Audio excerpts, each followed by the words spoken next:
18 दिनों के भीषण युद्ध के बाद कौरवों की सेना पूरी तरह नष्ट हो चुकी थी।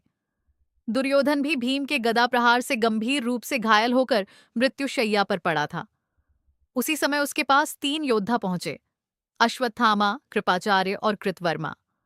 दुर्योधन की ऐसी दशा देखकर अश्वत्थामा के मन में बदले की आग भड़क उठी। उसने प्रतिज्ञा की कि वह पांडवों का सर्वनाश करके अपने पिता द्रोणाचार्य की मृत्यु का बदला लेगा। रात होने पर तीनों पांडवों के शिविर की ओर बढ़े। रास्ते में अश्वत्थामा ने एक उल्लू को सोते हुए कौओं पर हमला करते देखा। तभी उसके मन में विचार आया कि जैसे उल्लू रात में सोए हुए कौओं को मार देता है, वैसे ही वह भी रात में सोए हुए शत्रुओं का वध करेगा।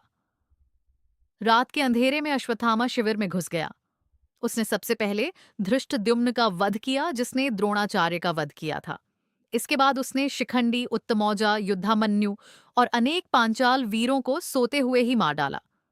सबसे बड़ा अनर्थ तब हुआ जब अश्वत्थामा ने द्रौपदी के 5 पुत्रों उप पांडवों को पांडव समझकर या कुछ कथाओं के अनुसार जानबूझकर सोते हुए ही मार डाला।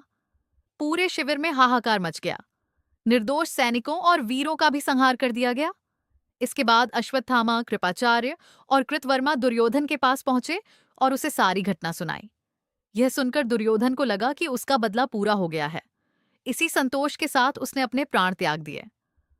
सुबह जब पांडवों को इस भयानक घटना का पता चला, तो द्रौपदी अपने पुत्रों के शव देखकर विलाप करने लगी।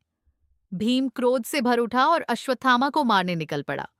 श्री कृष्ण के साथ सभी पांडव भी उसके पीछे गए। यहीं से महाभारत का अगला पर्व स्त्री पर्व प्रारंभ होता है, जिसमें युद्ध के बाद का शोक, विलाप और उसके परिणामों का मार्मिक वर्णन मिलता है। इसके आगे की कहानी सुनने के लिए चैनल को सब्सक्राइब और